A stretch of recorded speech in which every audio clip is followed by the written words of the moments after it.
संवेदनाओं के आसपास कथा शिल्पी राजेश्वर मधुकर की मानवीय संवेदनाओं की तह को टटोलती कहानियों पर आधारित ऑडियो कहानी संग्रह, जिसे आप तक पहुंचा रहा है उन्हीं की आवाज में कुशीनारा टाइम्स। कहानी रिश्वत। उस दिन मौसम का मिजाज सुबह से ही कुछ अजीब था। शाम को अचानक बड़ी तेजी के साथ बदलाव आया। आकाश में टिमटिमाते तारे काले बादलों की मोटी परत में दफन हो गए। एक छोर से बिजली चमकी और गर्जना के साथ शक्ति का प्रदर्शन करते हुए दूसरे छोर पर समाधिष्ठ हो गई। कुछ पल के लिए सन्नाटा छा गया, पर बहुत देर तक सन्नाटा काबिज न रह सका। तेज तूफानी हवा के प्रभाव होते ही भय और अस्तित्व संकट के डर से खिड़की, दरवाजे, पेड़ पौधे सभी थरथराने लगे। मौसम के कहर का दौर था। अस्तित्व संकट के भय से सभी भयभीत थे, किंतु प्रियेश को तनिक भी महसूस नहीं हो रहा था कि बाहर क्या हो रहा है, क्योंकि वह शायद इससे भी भयानक तूफान से लड़ रहा था। ऐसा तूफान तो जिंदगी में कभी नहीं आया। विश्लेषण और आत्मचिंतन के दौर में प्रायः वह स्वयं को किसी युद्ध भूमि में पराजित दल के घायल और विवश सैनिक के रूप में पा रहा था। विवशता की घड़ी में स्वयं से प्रश्न भी करता जा रहा था, रिश्वत तो मेरे आचरण का हिस्सा बन गया है। पिछले 15-20 वर्षों से निरंतर रिश्वत ले रहा हूं, किंतु आज इतना व्यग्र क्यों हूं? वास्तव में कभी भी रिश्वत लेने के बाद स्वयं को इतना व्यग्र और असहाय महसूस नहीं किया। रिश्वत लेना मात्र उसकी आदत ही नहीं, बल्कि इस रिश्वत को तो वह अपने जीवन में पूरी तरह आत्मसात कर चुका है। रिश्वत लेने में न किसी के दिक्कत परेशानी की चिंता, न सगे संबंधी का विचार। बिल्कुल शमशान के उस डोम की तरह निष्ठुर, जिसके लिए कच्ची उम्र के मृतक और वृद्ध में कोई फर्क नहीं होता। वह तो मुंह मांगे रुपये को प्राप्त करने के बाद ही अंतिम क्रिया के लिए अग्नि थमाता है। प्रियेश को इस मामले में दूर दूर तक प्रसिद्धि प्राप्त है। चाहे ऑफिस के लोग या पड़ोसी, सभी प्रियेश के तिक्रम को दाद देते हैं। एंटी करप्शन ने तो कई बार एड़ी से चोटी तक जोर लगाकर देख लिया, मगर खाली हाथ ही जाना पड़ा। प्रियेश के आचरण की सर्वत्र चर्चा होती है, पर प्रियेश स्वप्न में भी विचार नहीं करता। इस संबंध में उसकी अपनी एक अलग ही फिलॉसफी है। उसका मानना है, जिसे लोग रिश्वत कहते हैं, वह प्रत्येक सभ्य समाज में अनंत काल से चली आ रही एक शालीन प्रक्रिया है, जिसमें लेन देन के माध्यम से किसी जटिल कार्य को सरल रूप प्रदान किया जाता है। यही कारण है कि उसका अपने ऑफिस में ही नहीं, अन्य विभागों में भी अच्छी दखल थी। बड़े बड़े नेताओं से लेकर नौकरशाहों तक से मधुर संबंध है। दिन ढलने के बाद शाम को कॉकटेल पार्टी तय हो जाती है। प्रायः घर तभी लौटता है जब रात पूरी तरह गदरा जाती है। पर उस दिन न तो शाम को कोई कॉकटेल पार्टी थी और न ही कोई जरूरी अपॉइंटमेंट। इसलिए वह सीधे बंगले पर चला आया। गंगाचरण निश्चिंत भाव से बगीचे में बैठा धूप सेंक रहा था। प्रियेश को असमय देखकर उसे घोर आश्चर्य हुआ और जल्दी से अंदर की ओर चल पड़ा। प्रियेश गाड़ी से उतरकर बंगले में दाखिल हुआ और सोफे पर बैठकर चुपचाप सामने सेंटर टेबल पर रखे मैगजीन के पन्ने पलटने लगा। गंगाचरण भी बिना कुछ सवाल किए सीधे किचन में घुस गया और फटाफट कॉफी बनाकर ड्राइंग रूम में दाखिल हुआ और कप सामने रखते हुए पूछ पड़ा, साहब आज बहुत जल्दी? प्रियेश मैगजीन पर निगाह दौड़ाते हुए बोला, हाँ, रोज रोज बाहर का खाना खाते खाते बोर हो गया हूं। सोचा आज तुम बाहर चले जाओ। तुम्हें तो पता ही है कि मेरी पसंद क्या है। साहब, थोड़ा आगे तक जाना होगा। नुक्कड़ वाले के यहां अब सोडा नहीं मिलता, अदब से गंगाचरण ने कहा। ठीक है, चले जाओ। प्रियेश फिर मैगजीन पलटने लगा और गंगाचरण बाहर चला गया। तभी उसका ध्यान सामने रखी कॉफी पर पड़ा। कप के ऊपरी सतह पर झिल्लीदार परत देखकर वह समझ गया कि कॉफी ठंडी हो गई है और पीने का विचार त्याग दिया। इसी समय कॉल बेल बजी। उठकर देखा तो गेट के बाहर कोई 30-32 साल की युवती खड़ी थी। दूरी के कारण बहुत कुछ साफ नहीं हो पा रहा था, पर चेहरा जाना पहचाना अवश्य लग रहा था। गंगाचरण के न रहने की दशा में उसे खुद ही उठकर जाना पड़ा। करीब जाने पर वो सन्न रह गया। कॉलेज की रूपसी और उसके हृदय की साम्राज्ञी प्रभा यहां कैसे आ गई? प्रभा भी उसे देखकर उस पल के लिए तीतर बितर सी हो गई। विगत 16-17 वर्ष बाद दोनों आमने सामने थे। इन 16-17 वर्षों में दोनों के जीवन में ढेर सारे परिवर्तन हुए, परंतु इतने सारे परिवर्तनों के बाद यादों के आईने पर बदलाव की धूल काबिज न हो सकी। प्रियेश ने कभी सोचा भी न था कि प्रभा से मुलाकात हो सकेगी, और प्रभा के मन में कभी भी यह विचार न आया होगा कि जिस प्रियेश को कभी महत्व नहीं दिया, वह एक दिन उसके लिए इतना महत्वपूर्ण हो जाएगा। इन्हीं सब विचारों के भंवर में दोनों ही डूबे उतरा रहे थे। तभी प्रियेश बोल पड़ा, सॉरी, तुम्हें देखकर आश्चर्य तो हुआ, पर वेलकम करने के पहले इस तरह आश्चर्य से देखते रहना अच्छी बात नहीं है। तुम्हें देखकर अब भी यकीन नहीं होता कि वास्तव में जो कुछ भी देख रहा हूं वो सच है। आओ अंदर चलो। प्रियेश अपना हाथ उसकी ओर बढ़ाते हुए बोला। इसी समय एक अवयस्क मुस्कान प्रभा के चेहरे पर आकर पल भर में गुम हो गई और बोल पड़ी, ठीक यही स्थिति मेरे साथ भी है। कितना अजीब इत्तेफाक है कि वर्षों बाद मुलाकात भी हुई तो मांगने के लिए। कहते कहते प्रभा का चेहरा बोझिल हो गया। प्रियेश कुछ समझ न सका। बिना प्रश्न किए उसने प्रभा को अंदर चलने का संकेत किया। ड्राइंग रूम में पहुंच प्रभा सामने के सोफे पर बैठ गई। चेहरा थकान और उलझनों से भरा था, जिसे प्रियेश पढ़ने का प्रयास कर रहा था, पर शब्द धुंधले नजर आ रहे थे। इन सब के बीच प्रभा की निगाहें बार बार पूरे घर की तलाशी करती चली जा रही थी। वह पूछ पड़ी, बच्चे स्कूल से अभी नहीं आए क्या? क्या आपकी पत्नी भी नौकरी? प्रियेश कुछ पल उसे गौर से देखता रहा, फिर बोल पड़ा, मैंने शादी नहीं की। यह बात तो मैंने कॉलेज में ही तुमसे बता दिया था, पर शायद तुम्हें सब कुछ एक किशोर मन में उठता हुआ अस्थायी ज्वार सा लगा। इसलिए मैं तुम्हारे सामने प्रस्ताव पर प्रस्ताव रखता रहा और तुम बेकार का समझकर वक्त की डस्टबिन में डालती रही। तुमने मुझे अपमानित भी किया, लेकिन मैंने स्वयं को कभी भी अपमानित महसूस नहीं किया। यह सोचकर कि शायद कभी तुम्हारे सोच में बदलाव आए, पर अफसोस ऐसा कुछ भी नहीं हुआ। तुम्हारी शादी हो गई और तुम चली गई। ग्रेजुएशन का रिजल्ट आने के बाद मैं भी शहर आ गया और कंपटीशन की तैयारी करने लगा। तब से यहीं हूं। खैर, तुम बताओ, तुम यहां? प्रियेश पूछ पड़ा।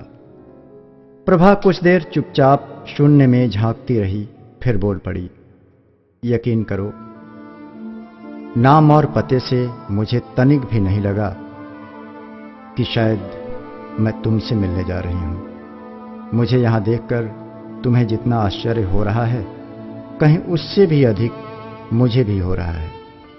सच तो यह है कि अगर पता होता तो मैं यहां आती ही नहीं, क्योंकि मेरा मानना है कि सदैव शेष को सुरक्षित रखने का प्रयास होना चाहिए, और शेष को सहेजना तो बेवकूफ़ी ही होती है।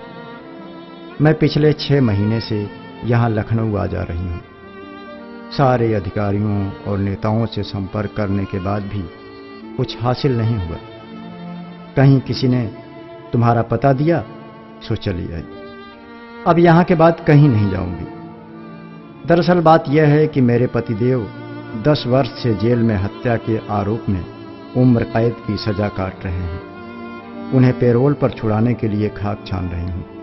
और प्रियेश का चेहरा चन्न। वह पूछ पड़ा, हत्या के आरोप में उम्र कैद? तुम्हारे पति? प्रियेश के प्रश्न ने इतना सब होने के बाद प्रभा को स्वाभिमान से भर दिया। वो बोल पड़ी, परेशान मत होइए, मुझे गर्व है कि मैं उनकी पत्नी हूं। मेरे पति निहायत समझदार, सुसंस्कृत और शांत व्यक्ति हैं। किसी की साजिश ने उन्हें इस मकाम पर पहुंचा दिया। हैरानी की बात तो यह है कि खेती बाड़ी सब कुछ बेचकर न्याय पाने की उम्मीद से कोर्ट कचहरी का चक्कर काटने के बाद भी अंततः न्याय नहीं मिला। कुछ बचा ही नहीं था जिसे बेचकर आगे अपील करती। मेरी बेटी की शादी है, किसी तरह पेरोल पर शादी भर के लिए छुड़ा दो। मुझे सब पता है, पर तुम्हें देने के लिए मेरे पास सिर्फ धन्यवाद के सिवा कुछ नहीं है। बेटी की शादी में बाप की क्या अहमियत होती है यह बताने की जरूरत नहीं। प्रभा की ढेर सारी बातें प्रियेश को सिर्फ एक नन्हा सा स्पर्श ही कर सकी। वह पूछ पड़ा, तुम्हारी बेटी? हां, 15 साल की है, 10वीं में पढ़ती है। डर लगता है, गरीब की इज्जत है। असुरक्षा का भय निरंतर सताता रहता है। एक जमीन का टुकड़ा कब से बचाकर रखी हूं, बेचकर भेज दूंगी उसे। बाकी अब अगर जीवन मिला है तो मृत्यु तक जीने की विवशता है। जानकारी के मुताबिक तुम्हारे एक छोटे से प्रयास से मेरे पति को कन्यादान का सुख प्राप्त हो जाएगा। प्रभा की आंखें छलक उठी। प्रियेश प्रभा की बातें चुपचाप सुनता चला जा रहा था। संभवतः प्रियेश के जीवन की यह पहली घटना थी जिसमें काम कराने के बदले कोई मात्र धन्यवाद देने का आश्वासन दे रहा था। सच तो यह है कि कोरे आश्वासनों के रंगहीन लेप से जीवन के धरातल को चमकाया भी तो नहीं जा सकता। उसके मन में विचार आया। इसी समय गंगाचरण बाजार से आ गया। इस समय प्रियेश विचारों के झंझावात में फंसा था, तो प्रभा अनिश्चितता के बवंडर में अपने अस्तित्व को सहेजने का प्रयास कर रही थी। तभी प्रभा बोल पड़ी, चलती हूं, कल सवेरे ही आ जाऊंगी। तुम भी ऑफिस से आए हो, आराम करो। मेरी स्थिति पर ध्यान देने की आवश्यकता है। कहते कहते वो सोफे से उठ खड़ी हुई।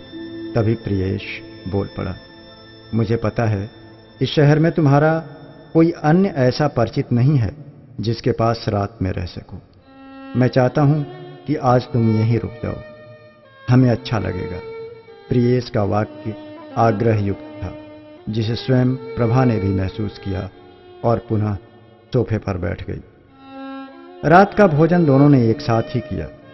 दूसरे कमरे को गंगाचरण ने प्रभा के सोने के लिए तैयार कर दिया। खाना खाने के बाद प्रियेश अपने बेडरूम की ओर जाने के लिए जैसे ही आगे बढ़ा, प्रभा बोल पड़ी, तुम्हें ही पता होगा कि मेरा काम कैसे होगा। सोने के पहले फोन से बात कर लेते तो कल मेरा काम हो जाता और मैं कुशीनगर वापस चले जाती। प्रभा की बात सुनकर प्रियेश रुक गया और बोला, मेरे बेडरूम में चलो, आज दोनों साथ सोएंगे, फिर बात भी कर लूंगा। तुम्हारा अकेले सोना अच्छा नहीं लग रहा है। प्रियेश के प्रस्ताव ने प्रभा को झकझोर दिया। विवशतावश उत्तर देना उसे उचित न लगा। वह विवशतापूर्ण आंखों से देखते हुए बोल पड़ी, तुम सो जाओ, और हां, मेरे काम के लिए हो सके तो सोने के पहले ही बात कर लेना। प्रभा की बातों ने प्रियेश को असामान्य कर दिया। उसे नहीं पता था कि इस स्थिति में भी प्रभा उसके प्रस्ताव की एक बार फिर अनसुनी करेगी। प्रभा के उत्तर से प्रियेश के चेहरे का भाव एकदम बदल सा गया। वह अनमने भाव से बोल पड़ा, कहती हो तो कोशिश करूंगा, होने या न होने की गारंटी तो नहीं दी जा सकती ना। प्रियेश के ये शब्द एक साथ बहुत कुछ कह गए, जिसे स्वयं प्रभा ने भी महसूस किया। एक क्षण में प्रियेश के बारे में प्राप्त जानकारी पुष्ट हो गई। वह बोली, रिश्वत के लिए मेरे पास रुपए नहीं हैं, तो क्या तुम्हारे होते हुए भी? तभी प्रियेश बोल पड़ा, परेशान मत हो, मुझे पता है तुम्हारे पास रुपए नहीं हैं, पर कई बार ऐसा होता है कि काम कराने वालों के पास अगर कैश नहीं होता तो काइंड में भी बात बन जाती है। प्रियेश की बातों ने उसे अशांत कर दिया। बिना कुछ कहे वह अलग कमरे में सोने चली गई। प्रियेश का पता नहीं, लेकिन प्रभा प्रियेश के आचरण से बेहद आहत थी। नींद आंखों से दूर चली गई थी। व्यग्रता को विराम देने के लिए वह बार बार करवट बदलती रही। सोचती रही, कॉलेज का सीधा सादा और भावुक यह वही प्रियेश है जिसे मेरी विवशता से लेश मात्र भी सरोकार नहीं। रोना, गिड़गिड़ाना, पूर्व परिचय, सब कुछ इसके लिए व्यर्थ की बात है। पति के पेरोल पर रिहाई का यह अंतिम स्तंभ भी पूर्व की भांति खोखला निकला। पति के जीवित रहने के बावजूद भी विधवा जैसी आश्रयहीन जीवन जीने का इसे जरा सा भी दुख नहीं। रुपया होता तो मुंह पे मारती और पेरोल रिहाई आदेश कराकर चली जाती। मैं मान जाऊंगी, मेरे पति विवशता को स्वीकार कर चुप हो जाएंगे, लेकिन मेरी बेटी जो 5 वर्ष की नन्ही सी उम्र में ही पिता के प्यार से वंचित हो गई थी, विवाह के समय कन्यादान के अभाव को जीवन भर नहीं भूल पाएगी। टूट जाएगी बेचारी। सोचते सोचते प्रभा का गला भर आया। करीब घंटे भर अपनी विवशता पर रोती रही और इसी के साथ चलता रहा विचार मंथन का दौर। अचानक उसका चेतन मन पथरीला रूप धारण करने लगा और उस पर विचारों की काई जमने लगी। कुछ क्षण बाद वो उठी और प्रियेश के बेडरूम में दाखिल हो गई। उस समय संभवतः प्रियेश भी जाग रहा था। तभी तो प्रभा के प्रवेश के साथ ही उसने किनारे का बिस्तर खाली कर दिया। बिना कुछ कहे वह समझ गया कि प्रभा की ना अब हां में तब्दील हो चुकी है। प्रभा अपने आप बिस्तर पर बैठ गई। प्रियेश के हाथ उसके बदन को स्पर्श कर क्रीड़ा करने लगे। वह बिस्तर पर भी लेट गई। प्रभा मौन थी। मौन तो प्रियेश भी था, इसलिए उसने सिर्फ संकेतों का सहारा लिया। बस कुछ ही देर में प्रभा की दोनों हथेलियां प्रियेश की हथेलियों से चिपक गईं। उंगलियां जंजीरों की तरह एक दूसरे में बंध गईं। पर इतना सब होने के बाद प्रभा एकदम शव आसन में पड़ी रही। न हिलना डुलना, न कोई हरकत, न पथराई हुई आंखें खुली। हां, पथराई हुई आंखें खुली और खामोश अवश्य थी। लेकिन प्रियेश को इन सब से कोई भी सरोकार नहीं था। कुछ ही पल में उसके गर्म होठ प्रभा के खुले कंधे तक फैले घुंघराले बालों के बीच से झांकते गर्दन पर क्रीड़ा करने लगे। अब भी वह पूर्ववत ही थी, बिल्कुल निर्जीव बंजर में पड़ी प्राणहीन गाय की तरह, और नोचता जा रहा था गिद्ध उसके अंग प्रत्यंगों को। यह क्रम कुछ देर तक चलता रहा। अंततः प्रियेश ने अभीष्ट प्राप्ति के सुख से संतोष महसूस किया और मुंह फेर कर सो गया। प्रभा जागती रही।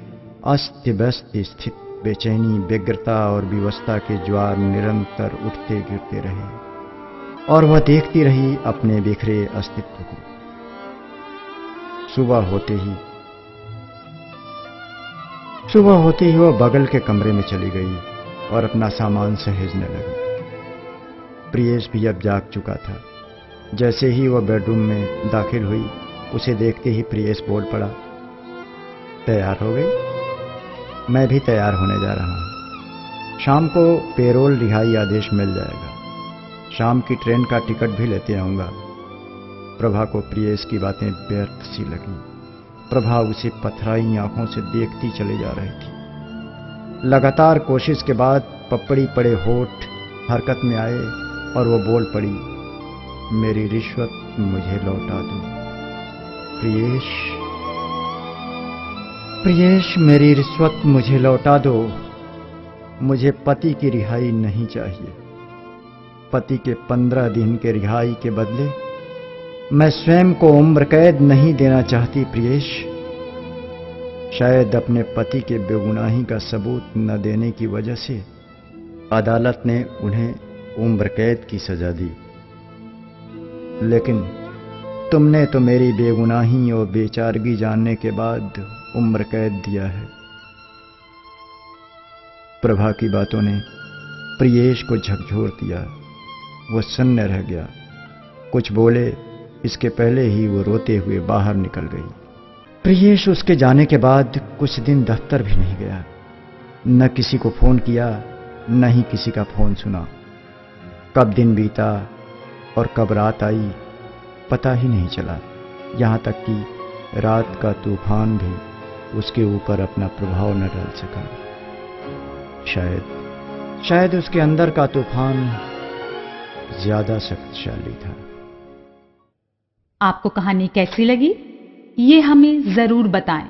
आपके विचार आमंत्रित हैं। हमें ईमेल करें madhukarrajeshwar@gmail.com।